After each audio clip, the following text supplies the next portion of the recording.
Me and my sons do lawn care. We noticed that your yard looks like it might need a little help. There's no charge, no catch, no money, nothing like that. I was 1 second away from walking away from this abandoned house forever. The first time we drove past, we swore this house was completely abandoned. We knocked, but nobody answered. Most people would have just walked away, but something told us to try again.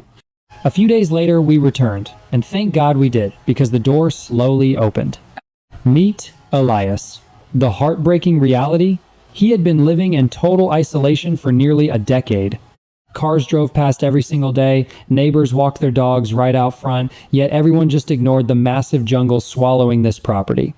How does a community completely forget a living, breathing human being? It hit us hard. If we hadn't been stubborn enough to knock a second time, would anyone even know this struggling man was still holding on inside, or would he just be left to fade away completely? We knew we had to give him his dignity back. We dropped the ramp and fired up the heavy-duty mowers. The metal blades shredded through the waist-high weeds beautifully, but then we hit a massive roadblock.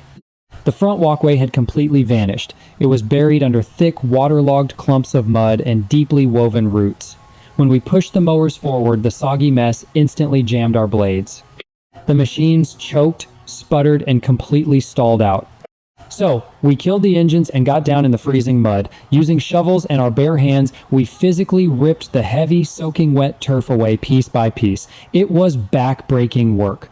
Peel, slice, scrape. We fought the earth inch by agonizing inch, tearing away years of dark neglect to rescue the concrete trapped underneath. When Elias slowly opened his screen door and took his first trembling steps on a clean, safe walkway in over 8 years, he broke down in tears. He finally felt seen.